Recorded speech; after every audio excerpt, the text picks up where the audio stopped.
আসসালামু আলাইকুম। বাংলাদেশ বেতার, গোপালগঞ্জ। খবর পড়ছি এস এম শফিউল্লাহ রাজ। সচেতন হই, পরিবর্তন আনি, সুন্দর আগামী গড়ি, এই প্রতিপাদ্যে গোপালগঞ্জে বাল্যবিবাহ প্রতিরোধমূলক ক্যাম্পেইন অনুষ্ঠিত হয়েছে। গতকাল গোপালগঞ্জ উচ্চ বিদ্যালয় হলরুমে ওয়াইডব্লিউসি এর রাইজ আপ প্রকল্পের উদ্যোগে আয়োজিত অনুষ্ঠানে প্রধান অতিথি ছিলেন অতিরিক্ত জেলা প্রশাসক সাধারণ শোভন সরকার।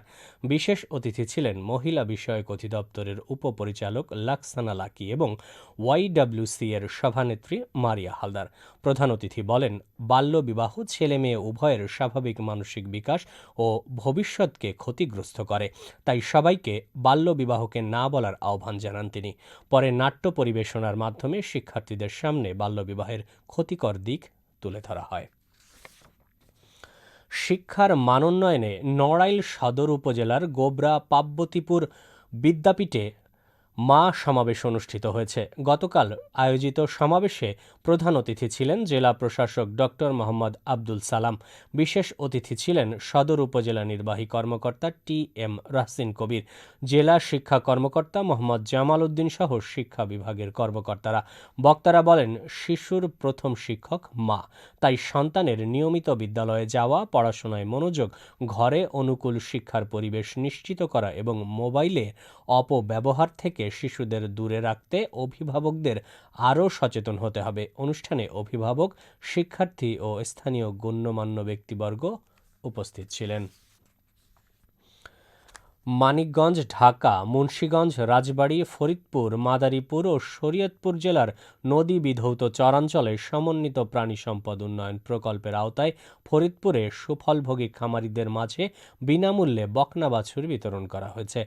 গতকাল জেলা প্রাণী সম্পদ কার্যালয়ে জেলা প্রাণী সম্পদ কর্মকর্তা ডাক্তার এ.কে.এম. আসজাদের সভাপতিত্বে আয়োজিত অনুষ্ঠানে প্রধান অতিথি ছিলেন ফরিদপুর ৩ আসনের সংসদ সদস্য চৌধুরী নায়াব ইউসুফ আহমেদ। বিশেষ অতিথি ছিলেন প্রকল্প পরিচালক ডাক্তার মোহাম্মদ আব্দুর রহিম। প্রথম দিনে ২৫ জন খামারির মাঝে বকনা বাছুর বিতরণ করা হয়।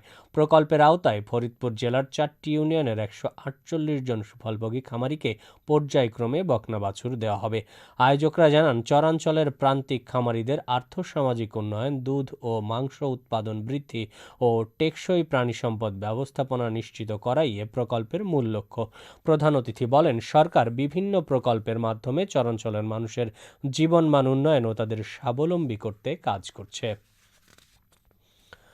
মাদারীপুরে জনস্বাস্থ্য সুরক্ষা ও নিরাপদ খাদ্য নিশ্চিতকরণে সচেতনতামূলক কর্মশালা অনুষ্ঠিত হয়েছে। গতকাল মাদারীপুর পৌরসভার সম্মেলন কক্ষে আয়োজিত কর্মশালায় প্রধান অতিথি ছিলেন জেলা প্রশাসক ও জেলা ম্যাজিস্ট্রেট মর্জিনা আক্তার। তিনি বলেন, জনস্বাস্থ্য সুরক্ষায় নিরাপদ ও ভেজালমুক্ত খাদ্য নিশ্চিত করা সবার নৈতিক দায়িত্ব। একই সঙ্গে দেশীয় পুষ্টিকর ফল খাওয়ার অভ্যাস গড়ে তোলার আহ্বান জানান তিনি। কর্মশালায় জেলা নিরাপদ খাদ্য কর্মকর্তা মোহাম্মদ রফিকুল ইসলাম নিরাপদ খাদ্য আইন, ভেজাল প্রতিরোধ ও নিরাপদ খাদ্য নিশ্চিতকরণে করণীয় বিষয়ে আলোচনা করেন।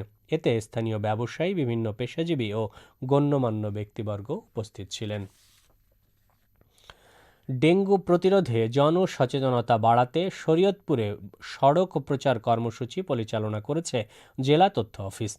গতকাল জেলা তথ্য কর্মকর্তা শাহিন হোসেনের নেতৃত্বে জেলার বিভিন্ন গুরুত্বপূর্ণ স্থানে এ প্রচার চালানো হয়। এ সময় বাড়ির আশপাশ পরিষ্কার পরিচ্ছন্ন রাখা, এডিস মশার প্রজনন স্থল ধ্বংস এবং ডেঙ্গু প্রতিরোধে করণীয় বিষয়ে জনগণকে সচেতন করা হয়। জেলা তথ্য অফিস জানিয়েছে, ডেঙ্গু প্রতিরোধে এ ধরনের সচেতনতামূলক প্রচার কার্যক্রম ভবিষ্যতেও অব্যাহত থাকবে। গোপালগঞ্জের কোটালীপাড়ায় অভিযান চালিয়ে ৩,৯৫০ পিস ইয়াবাসহ এক মাদক কারবারিকে গ্রেপ্তার করেছে র্যাব ৬। এ সময় মাদক বিক্রির কাজে ব্যবহৃত একটি স্মার্টফোনও জব্দ করা হয়। গতকাল গোপন সংবাদের ভিত্তিতে কোটালীপাড়া পৌরসভার থানারপাড় এলাকায় অভিযান চালিয়ে সজীব মিয়া নামে ওই ব্যক্তিকে গ্রেপ্তার করা হয়। র্যাব জানায়, জব্দ করা আলামত সহ গ্রেপ্তার ব্যক্তির বিরুদ্ধে কোটালীপাড়া থানায় মাদকদ্রব্য নিয়ন্ত্রণ আইনে মামলা দায়ের করা হয়েছে। গোপালগঞ্জ সদর উপজেলার পাইককান্দি এলাকায় শ্বশুরবাড়ির পাশের একটি পুকুর থেকে BM মাহমুদুল ইসলাম নামে এক পুলিশ সদস্যের মরদেহ উদ্ধার করেছে পুলিশ। এ ঘটনায় নিহতের স্ত্রী ও শ্বশুরকে জিজ্ঞাসাবাদের জন্য আটক করা হয়েছে। গতকাল সকালে স্থানীয়দের খবরে পুলিশ মরদেহ উদ্ধার করে ময়নাতদন্তের জন্য গোপালগঞ্জ 250 শয্যা বিশিষ্ট জেনারেল হাসপাতাল মর্গে পাঠায়।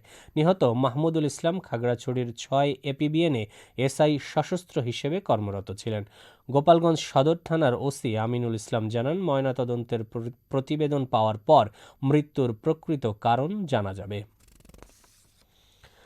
টানা এক সপ্তাহের বেশি সময়ের ভারী বৃষ্টিতে ফরিদপুরের মধুখালী উপজেলার গ্রীষ্মকালীন মরিচ চাষে ব্যাপক ক্ষতি হয়েছে।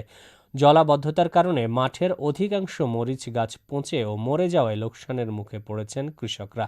চলতি মৌসুমে উপজেলায় 2720 হেক্টর জমিতে মরিচের আবাদ হলেও সবচেয়ে বেশি ক্ষতি হয়েছে রায়পুর, জাহাপুর ও মেঘচামি ইউনিয়নে।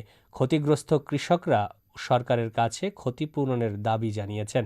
উপজেলা কৃষি কর্মকর্তা কৃষিবিদ মোহাম্মদ মাহবুব এলাহি জানান, ক্ষতিগ্রস্ত কৃষকদের তালিকা প্রস্তুত করা হচ্ছে। ইতোমধ্যে কিছু কৃষককে সরকারি সহায়তা দেওয়া হয়েছে এবং পর্যায়ক্রমে অন্যদেরকেও ক্ষতিপূরণের আওতায় আনা হবে।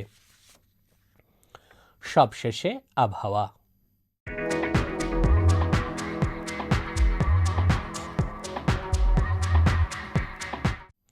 আজ বেলা 1টা পর্যন্ত দেশের অভ্যন্তরীণ নদীবন্দর সমূহের জন্য আবহাওয়ার পূর্বাভাসে বলা হয়েছে, খুলনা, বরিশাল, পটুয়াখালী, নোয়াখালী, কুমিল্লা, চট্টগ্রাম, কক্সবাজার, ময়মনসিংহ এবং সিলেট অঞ্চলের উপর দিয়ে দক্ষিণ অথবা দক্ষিণ পূর্ব দিক থেকে ঘন্টায় 45 থেকে 60 কিলোমিটার বেগে অস্থায়ীভাবে দমকা অথবা ঝোড়ো হাওয়া সহ বৃষ্টি অথবা বজ্রবৃষ্টি হতে পারে। এসব এলাকার নদীবন্দর সমূহকে 1 নম্বর সতর্ক সংকেত দেখাতে বলা হয়েছে। খবর শেষ হলো। আমাদের পরবর্তী খবর প্রচারিত হবে সকাল 10টা 30 মিনিটে বাংলায়।